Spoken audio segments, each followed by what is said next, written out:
Hello and welcome to personal finance bulletin money time. मैं हूं आपके साथ मीनू शर्मा, लेकर हाजिर हूं आपकी जेब और जिंदगी पर असर डालने वाली पर्सनल फाइनेंस, बिजनेस और पॉलिसी से जुड़ी तमाम बड़ी खबरें। तो चलिए फटाफट शुरू करते हैं खबरों का सिलसिला।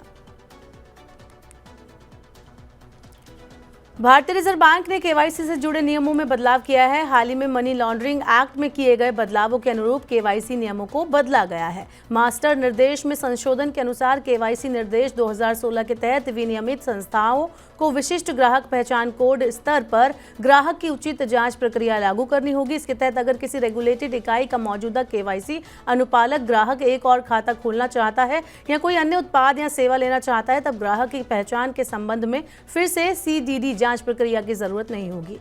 मास्टर निर्देश में संशोधित प्रावधान तत्काल प्रभाव से लागू होंगे। देश के सबसे बड़े प्राइवेट बैंक HDFC बैंक ने अपने लाखों ग्राहकों को बड़ा झटका दिया है। HDFC बैंक ने कुछ पीरियड के लोन पर MCLR को बढ़ा दिया है। बैंक ने एक दिन के लिए MCLR 9.10% से बढ़कर 9.15% कर दी है। एक महीने की MCLR भी 0.05% बढ़ाकर 9.20% कर दी गई है। अन्य अवधि वाले कर्ज के लिए दरों में कोई बदलाव नहीं किया गया है। नई दरें 7 नवंबर से प्रभावी हो गई हैं। ये वृद्धि भारतीय रिजर्व बैंक के लगातार 10वीं बार रेपो रेट को 6.5% पर यथावत रखने के बाद की गई है। HDFC बैंक ने एक साल की अवधि के लिए मानक MCLR दर को 9.45% पर बरकरार रखा है। अधिकांश उपभोक्ता ऋण की ब्याज दर इसी के आधार पर तय होती है। इसका मतलब है कि होम, कार और पर्सनल लोन की EMI पर कोई असर नहीं पड़ेगा। येस बैंक ने भी ब्याज दरों को घटाकर ग्राहकों को झटका दिया है। येस बैंक ने फिक्स डिपॉजिट पर ब्याज दरों में कमी की है। येस बैंक ने FD की ब्याज दरों में 25 बेसिस पॉइंट की कटौती की है। नई ब्याज दरें 5 नवंबर से लागू हो गई हैं। अब सामान्य ग्राहकों के लिए FD की ब्याज दरें 3.25% से 7.75% तक होंगी, जबकि सीनियर सिटीजन्स के लिए ये दरें 3.75% से 8.25% तक होंगी। 18 महीने की FD पर सबसे ज्यादा ब्याज दर दी जा रही है। इस पर सामान्य ग्राहकों को 7.75% और सीनियर सिटीजन को 8.25% की पेशकश की जा रही है। 18 महीने की FD पर ब्याज की दर में 0.25% की कटौती की गई है। Amazon और फ्लिपकार्ट के प्लेटफॉर्म का इस्तेमाल कर सामान बेचने वाले कुछ बड़े विक्रेताओं पर ED ने छापा मारा है। कार्रवाई ई-कॉमर्स कंपनियों के फॉरेन इन्वेस्टमेंट नियमों का उल्लंघन करने के आधार पर की गई है। ED को यह पता चला है कि Amazon और फ्लिपकार्ट अपने कुछ विक्रेताओं के साथ मिलकर प्रतिस्पर्धा कानून का उल्लंघन कर रही है। ये कंपनियां कुछ विक्रेताओं को अपने प्लेटफॉर्म पर प्राथमिकता दे रही हैं। ED ने दिल्ली, मुंबई और बेंगलुरु में छापा मारा है। Amazon और फ्लिपकार्ट पर वर्षों से भारतीय खुदरा विक्रेता ये आरोप लगा रहे हैं कि वो चुनिंदा पसंदीदा विक्रेताओं के साथ काम करके विदेशी निवेश नियमों का उल्लंघन कर रहे हैं।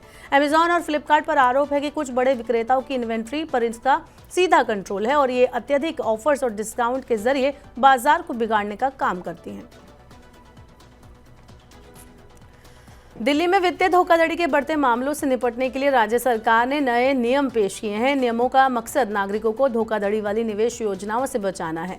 मुख्यमंत्री आतिशी के नियमों की घोषणा करते हुए कहा कि अधिक रिटर्न का वादा करने वाले घोटालेबाजों के साथ किसी तरह की नरमी नहीं बरती जाएगी। लोगों को ज्यादा रिटर्न का वादा करने वाली फर्जी योजनाओं के जरिए गुमराह किया जा रहा है, जिससे उन्हें वित्तीय नुकसान उठाना पड़ता है। ये नियम इस योजनाओं की बारीकी से निगरानी करेंगे और धोखेबाजों को जवाबदेह ठहराने में मकसद करेंगे। ये नियम दिल्ली सरकार को धोखाधड़ी के मामले से जुड़ी संपत्तियों को जब्त करने का अधिकार देंगे। चिट फंड और फर्जी रूप से अधिक रिटर्न का दावा करने वाली निवेश योजनाओं से संबंधित मामलों में ये कार्रवाई की जाएगी।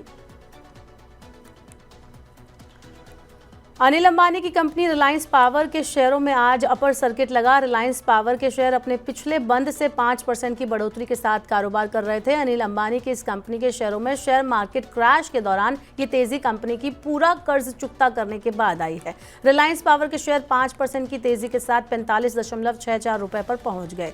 रिलायंस पावर ने घोषणा की है कि उसकी सहायक कंपनी रोजा पावर ने सिंगापुर की वर्डे पार्टनर्स को 485 करोड़ रुपए का पूरा बकाया कर्ज चुका दिया है। इस पेनी स्टॉक में लगातार दूसरे दिन अपर सर्किट लगा है। इससे पहले बुधवार को भी रिलायंस पावर के शेयर 5% की तेजी के साथ 43.45 रुपए पर बंद हुए थे। रिलायंस पावर की सब्सिडरी रोजा पावर अब जीरो डेट कंपनी बन गई है। रोजा पावर उत्तर प्रदेश के शाहजहांपुर के निकट रोजा गांव में 1200 मेगावाट का कोयला आधारित बिजली संयंत्र संचालित करती है। देश का माल और सेवा निर्यात चालू वित्त वर्ष में 800 अरब डॉलर को पार कर जाएगा। अपैरल, मेड अप्स और home furnishing sector skill council के चेयरमैन ए शक्तिवेल ने कहा है कि सरकार ने कारोबार सुगमता और अनुपालन बोझ को कम करने सहित उद्योग की प्रतिस्पर्धी क्षमता बढ़ाने के लिए कई कदम उठाए हैं। इस वजह से चालू वित्त वर्ष में कुल निर्यात 800 अरब डॉलर को पार कर जाएगा। देश में 12 नए औद्योगिक शहर खोलने की घोषणा से घरेलू विनिर्माण को और बढ़ावा मिलेगा। चुनौतीपूर्ण भू राजनीतिक स्थिति के बावजूद भारतीय निर्यातकों को विकासशील और विकसित अर्थव्यवस्थाओं से अच्छे ऑर्डर मिल रहे हैं। पिछले वित्त वर्ष में निर्यात 778 अरब डॉलर रहा था। चालू वित्त वर्ष में अप्रैल सितंबर के दौरान निर्यात 1% बढ़कर 213 अरब डॉलर हो गया, जबकि आयात 6% बढ़कर 350 अरब डॉलर हो गया। सुप्रीम कोर्ट ने अपनी विशेष संवैधानिक शक्तियों का इस्तेमाल करते हुए बंद पड़ी विमानन कंपनी जेट एयरवेज की परिसंपत्तियों को बेचने का आदेश दिया है।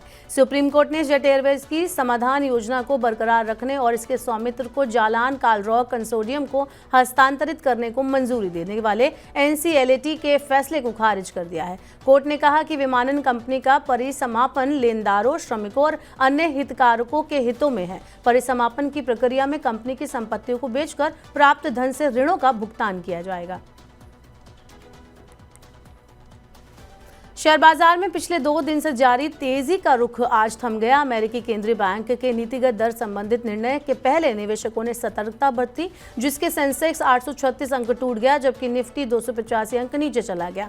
विशेषज्ञों का कहना है कि अमेरिका में डोनाल्ड ट्रंप के राष्ट्रपति चुनाव जीतने को लेकर बना उत्साह फीका पड़ जाने से भी घरेलू बाजार की रफ्तार सुस्त पड़ गई है। सेंसेक्स की कंपनियों में Tata Motors, Tech Mahindra, UltraTech cement, JSW steel, Sun Pharma, Asian paint, IndusInd bank और ICICI बैंक में सबसे ज्यादा गिरावट आई। अब निवेशकों की नजर फेडरल रिजर्व की आगामी बैठक के नतीजों पर टिकी है।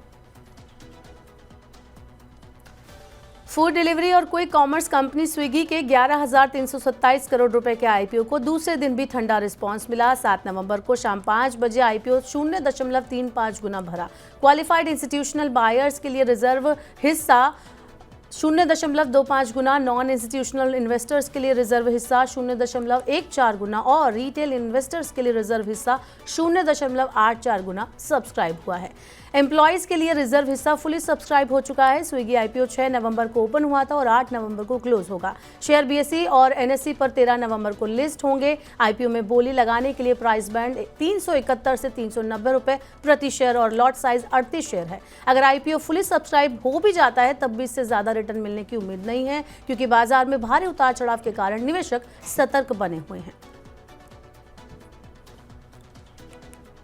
तो आज के लिए इतना ही। मनी टाइम में इतनी ही खबरें आपके लिए अवेलेबल हैं। अब वक्त हो गया आपसे विदा लेने का। अब आपसे होगी कल मुलाकात। पर्सनल फाइनेंस से जुड़ी खबरों को सुनने, पढ़ने और उनसे जुड़े खास कार्यक्रमों को देखने के लिए आप हमारे YouTube चैनल को जरूर सब्सक्राइब कर ले। साथ ही आज का हमारा मनी टाइम आपको कैसा लगा नीचे कमेंट बॉक्स में अपना फीडबैक हमें जरूर दें। फिलहाल के लिए इस बुलेटिन में इतना ही। बने रहिए मनी 9 के साथ। नमस्कार, शुभ रात्रि।